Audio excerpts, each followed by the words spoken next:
Bien, el 11 de octubre la televisión pública vasca emitió un reportaje sobre la Guardia Civil titulado «La Guardia Civil, un Estado dentro del Estado», en el que se trata a este cuerpo de institución corrupta, torturadora, represora en Cataluña, entre otros calificativos.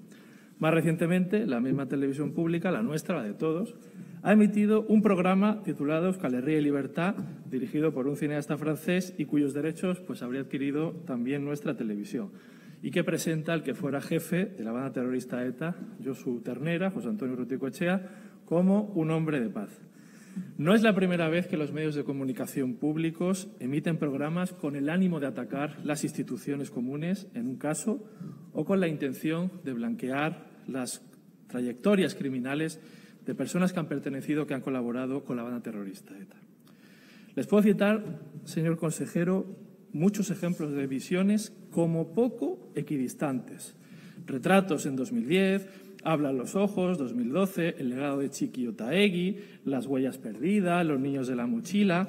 Todavía estamos esperando que se empiece a aplicar la ley de víctimas del año 2008. 12 años, señor consejero, 12 años, señor Zupiria, que es una ley que obliga a la promoción del compromiso de los medios de comunicación, particularmente los públicos, con los valores democráticos, los derechos humanos, la paz, la libertad, garantizando que las expresiones contrarias a los mismos no tengan cabida en los medios de comunicación públicos. El programa de gobierno de 2020 lleva por fin incluido el desarrollo de la ley, que todavía estamos esperando, como digo, 12 años más tarde. Además, también hay ejemplos de programas en los que claramente se persigue socavar, desprestigiar, ya no solo criticar, a las instituciones comunes, las de todos, y presentarnos una supuesta democracia española de baja calidad, por no llamarlo ya directamente por república bananera. La monarquía es un objetivo frecuente, como también lo es la crispación y la corrupción de Madrid. Esto es una frase que además ya ha calado, ha permeado a otros grupos políticos de esta Cámara que otrora, en otro tiempo, también lo criticaban. Todo esto comparado, por supuesto, con el EDEN, que es siempre el gobierno dirigido siempre por el Partido Nacionalista Vasco, que es el EDEN frente a ese sistema de corrupción total que impera en España. Le puedo poner muchos ejemplos. La estrategia de la crispación, el virus de la corona, España cada vez más ultra, Felipe VI, el último rey de España, torturas, el crimen mejor escondido, los tentáculos de interior. Esto por no olvidar monográficos dedicados a partidos considerados contrarios a la ideología y a la tendencia del gobierno, por ejemplo, del Partido Popular, la soberbia de Aznar, el lado oscuro del PP, u Operación Ciudadanos, ¿qué hay detrás? Todavía no he visto ni un solo reportaje, ni uno, que critique lo más mínimo al Partido Nacionalista Vasco.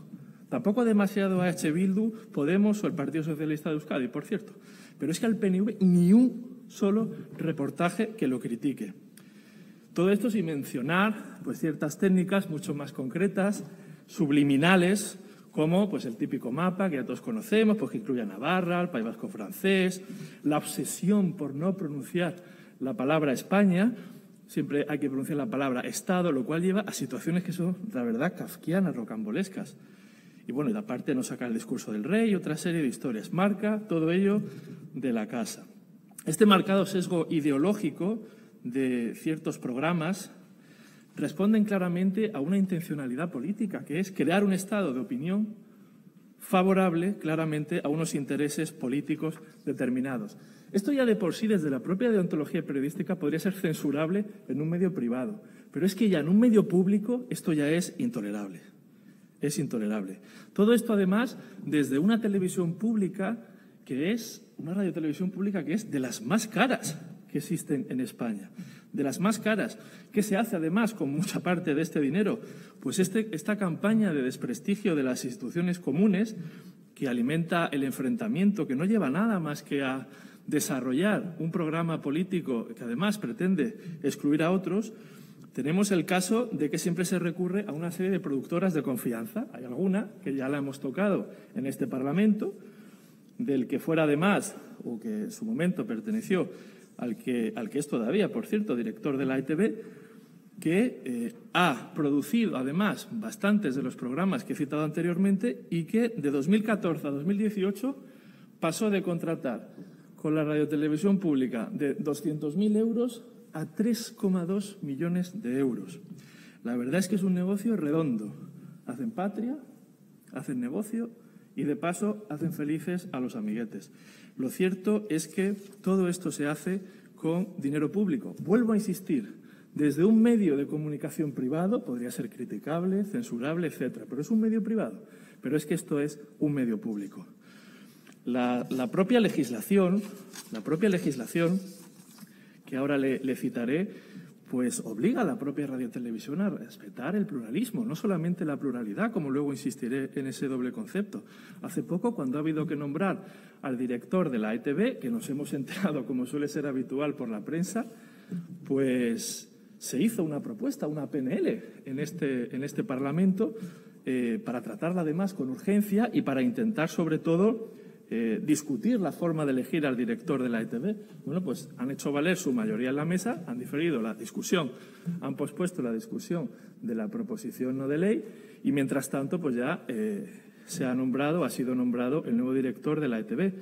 Cuando ha tocado sustituirlo y cuando ha habido que nombrar a este director de la ETV, se ha optado por nombrar a alguien de la casa, no de la ETV, sino de la Casa Grande, ¿no?, de Sabin Etxea. En cualquier país europeo con el que siempre dicen querer compararse, en el gobierno vasco, esto ya habría provocado no la dimisión del consejero responsable del ámbito, sino ya la propia caída incluso de un gobierno. Este tipo de nombramientos hay que hacerlos por concurso público, con asesoramiento de un comité externo y con comparecencias en la Comisión de Control de la Radiotelevisión Pública. Hay además temas de personal que hoy no incidiré porque estamos todavía solicitando la información al propio Gobierno, pero tienen una cantidad de esas categorías que ya va creando la jurisprudencia, porque ya no hay más remedio, indefinido, no fijo. Hay gran cantidad de trabajadores en situación, por lo demás, bastante precaria, que obedece a las formas de contratación que vienen practicando. ¿Cuáles son las finalidades de una televisión pública? ¿Para qué sirve una televisión pública? ¿Para qué debe servir? Mire, una televisión pública tiene que servir para proporcionar noticias e información de manera imparcial, para ayudar a las personas a comprender el entorno que les rodea. Tiene que servir para apoyar el aprendizaje de las personas de todas las edades y para contribuir a una formación crítica, de una opinión crítica sobre el propio entorno local, el propio entorno nacional, el propio entorno internacional, respetando siempre el pluralismo político, económico y social. Y esto, señor consejero, la verdad es que está por ver. Artículo 3 de la propia ley de creación de la ETV, que se ha citado en este Parlamento recientemente, ya habla de una serie de principios que hay que respetar. Objetividad, veracidad e imparcialidad. Distinción y separación entre opinión e información. Respeto al principio de igualdad, al pluralismo político, religioso, social, cultural. Defensa, promoción de valores cívicos de la convivencia reconocidos en la Constitución y Estatuto de Autonomía. Respeto del resto de derechos reconocidos en Constitución y Estatuto de Autonomía. Respeto al honor, a la fama de las personas. Protección de la juventud y la infancia y la promoción de la cultura y la lengua vasca. Hombre, salvo el apartado H, la promoción de la lengua y la cultura vasca, el resto, la verdad es que está todavía por cumplir. O, como dicen, retos. Pues son retos que están todavía pendientes por cumplir. Es claro que no se cumple la propia ley de la radiotelevisión pública. Es tal la falta de independencia, pero es por todos conocido en este hemiciclo, es que solamente estoy apuntando al rey que está desnudo. Es tal la falta de independencia, y es grave el sesgo ideológico, que es que hasta el propio Lehendakari esta mañana ya no ha tenido más remedio que reconocer, a propósito de algunos programas que claramente blanqueaban el terrorismo, que, hombre, habría sido deseable un mayor equilibrio de voces. Hasta el propio Lehendakari lo ha acabado reconociendo. En este contexto, señor consejero, y ya termino, resulta esencial conocer qué modelo de televisión pública es el que defiende el Gobierno, cuál es la finalidad y el beneficio social que se desprende del mantenimiento de una de las televisiones públicas más caras que hay en España y que solo representa a una parte de la sociedad. Por todo ello, señor consejero, le interpelo de la siguiente manera: ¿cuáles son los propósitos o la posición de su departamento en torno al claro sesgo ideológico y a la falta de pluralismo que existen en tantos programas de la radiotelevisión pública como los arriba referenciados? Muchas gracias.